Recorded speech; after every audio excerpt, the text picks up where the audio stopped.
Finally 48 घंटे का सफ़र करने के बाद हम पहुंच गए हैं चेन्नई अपने रूम में, और 2 दिन 2 रात हमने पूरा सफ़र में गुजारी है। 15 तारीख की सुबह से हम अपने गांव से निकल गए थे और पहुंचे हैं चेन्नई हम 17 तारीख की सुबह को। तो friends, welcome back to my new vlog. आज का व्लॉग जो आप लोग के साथ मैं शेयर कर रही हूँ वो मेरी ट्रेन की जर्नी का व्लॉग है।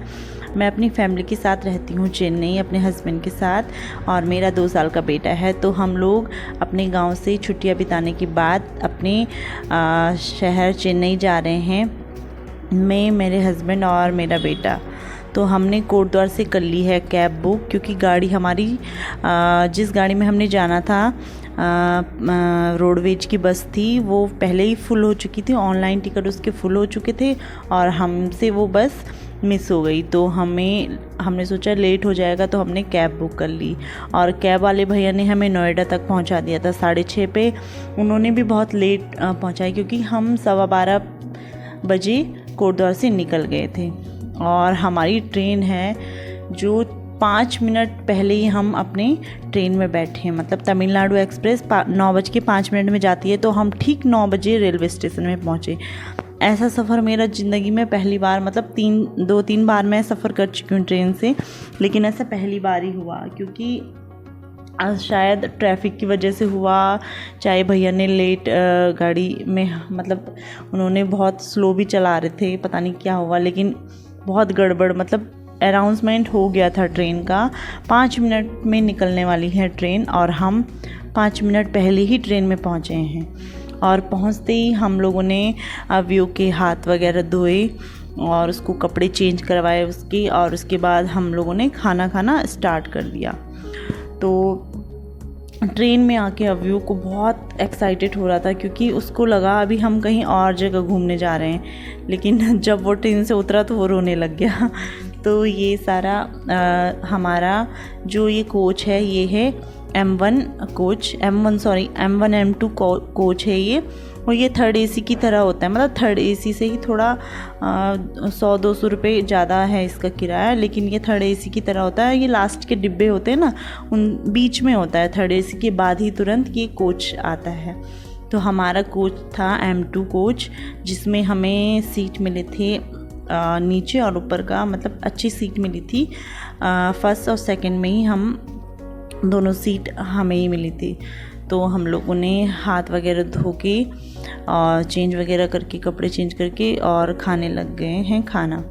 तो खाने में तो आलू के गुटके भी थे, चने भी थे, पूरी भी थी, और थोड़ी सी मैंने रागी की रोटियां बनाई थी, चूने की रोटी, तो वो भी थी। तो अव्यू ने तो 1-1.5 पूरी खाई, और एक उसने थोड़ा सा उसने गुटका भी खाया, आलू का गुटका। तो खाना वाना खा के हम सीधा सो जाते हैं, क्योंकि पूरे सुबह से हम 6 बजे से ही ट्रैवलिंग कर रहे हैं, और रास्ते में हमने एक सामने खाना भी खाया। उसके बाद हम सीधे यहाँ 9:30 बजे खाना खा रहे हैं। तो हमारी ट्रेन, मतलब मैं क्या बताऊँ, अगर 5 मिनट हमें लेट हो जाता तो शायद हमारी ट्रेन छूट जाती। तो आप लोग कभी बच्चों के साथ आए तो एक दिन पहले ही, मतलब जैसे हम आए गांव से, तो हमें एक दिन पहले ही दिल्ली में आ जाना चाहिए था किसी के मतलब रिलेटिव के यहाँ, तो शायद इतनी हड़बड़ी नहीं होती। तो आप लोग ऐसी गलती ना करें। तो सुबह के बज गए हैं 7, और अभी उड़ गया था 5 बजे। उसके बाद हमने 7 बजे भोपाल में हम पहुंच गए थे, और वहीं से हमने ये नाश्ता लिया है, जिसमें हमने लिया है ढोकला, और व्यू को बहुत पसंद आया। और एक बाउल में मैंने ले लिया है उपमा, और अव्यू के पापा ने अपने लिए ले लिया है आलू का पराठा। तो हम लोगों ने नाश्ता किया। लगभग 7 बजे हम भोपाल में पहुंच गए थे। अगर आप कभी मतलब दिल्ली से चेन्नई आ रहे हैं तमिलनाडु एक्सप्रेस में, तो आप नाश्ता सुबह भोपाल में कीजिए, और लंच का जो स्टेशन है वो है नागपुर। हमेशा मतलब बाहर से ही खाना लेंगे ना तो बहुत अच्छा रहता है। और ये इस तरह के पर्चे बनते हैं ट्रेन में। ये ऑनलाइन फूड ऑर्डर करने का एक मतलब पर्चा देते हैं। ये इस नंबर पे आप कॉल करके अपने लिए ट्रेन में ही ऑनलाइन फूड मंगवा सकते हैं। तो अब हम पहुंच गए हैं इटारसी रेलवे स्टेशन। लगभग 9 बज गए थे, हम इस स्टेशन में पहुंचे और 2 मिनट के लिए यहाँ पे ट्रेन रुकती है, ज़्यादा टाइम नहीं रुकती। तो ये भी बहुत बड़ा रेलवे स्टेशन है। यहाँ पे सभी गाड़ियाँ जो है 2 मिनट तक रुकती हैं। 2 मिनट से ज़्यादा कहीं पे भी ट्रेन हमारी रुक नहीं रही थी। सिर्फ आगे जाके नागपुर जंक्शन में रुकती है, वहाँ पे भी 10 मिनट रुकती है ट्रेन, उससे ज़्यादा नहीं रुकती है। तो मतलब ट्रेन से उतरने का तो कोई मतलब ही नहीं है, बस पूरे दिन ट्रेन में ही रहना है। लेकिन मज़ा इस बात का आता है कि ट्रेन से अच्छे अच्छे व्यूज़ दिखते हैं बाहर।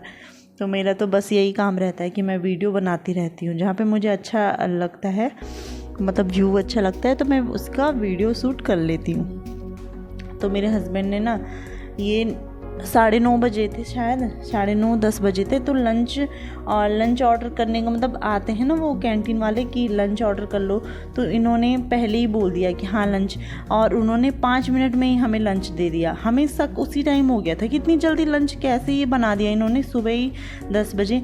और जब मेरे हस्बैंड ने उसको खोल के देखा तो वो सारा खाना बासी था और सारा हमने फेंक दिया उसी टाइम।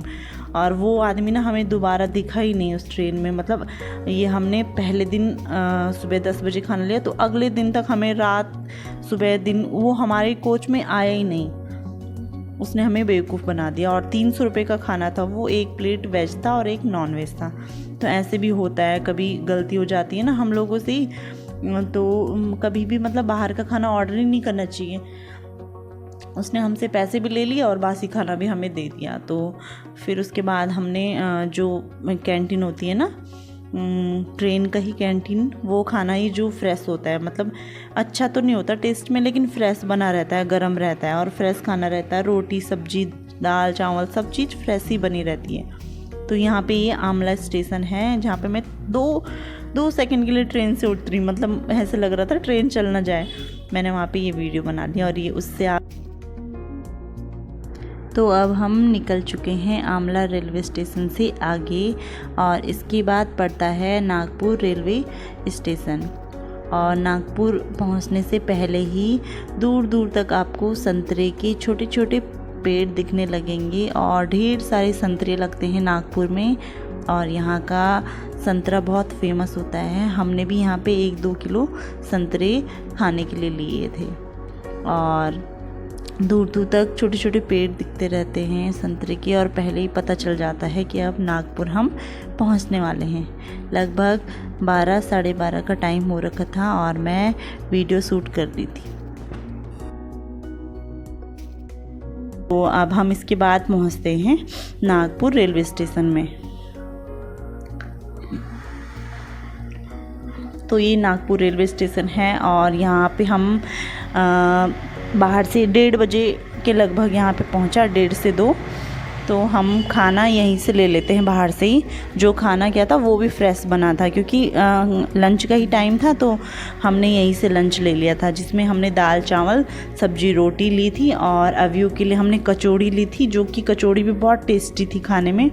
सही बताऊं, फ्रेश कचौड़ी थी, गर्मा गर्म, और उसने दोनों कचौड़ी उसी ने खाई और हमने दाल चावल रोटी सब्जी खाई।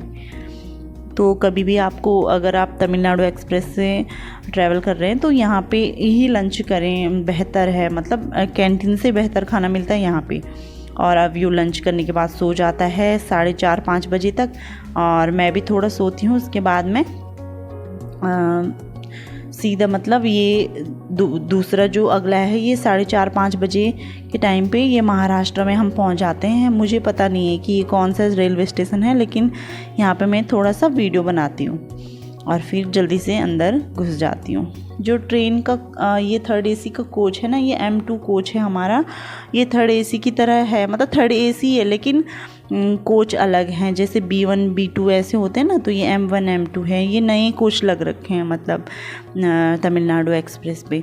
और इसका इंटीरियर भी अच्छा है और साफ़ सफाई भी बहुत अच्छी रहती है। मतलब दो टाइप के टॉयलेट होते हैं, एक वेस्टर्न होता है और एक इंडियन होता है। तो दोनों टॉयलेट की फैसिलिटीज़ ट्रेन में होती है, और बहुत अच्छा व्यू दिखता है यहाँ पे। महाराष्ट्र से आने के बाद ये पता नहीं कौन सी नदी में था, तो मैंने इसको भी शूट कर लिया।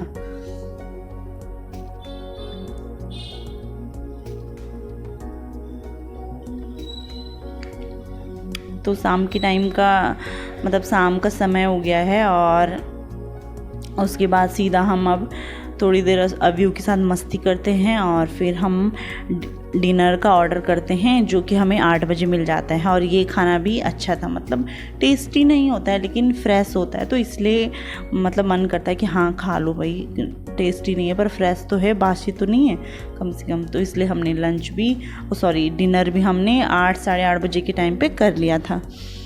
और पूरे दिन भर अव्यू ने हमें परेशान कर लिया था क्योंकि वो उसको भी खेलने के लिए कोई चाहिए था, तो हम ही उसके साथ खेल रहे थे। तो लगभग 9 साढ़े 9 बजे का टाइम हो गया था और मैंने अव्यू को सुला दिया था। और उसके बाद मेरी नींद खुलती है सुबह 5:30 बजे और हम पहुंच जाते हैं चेन्नई।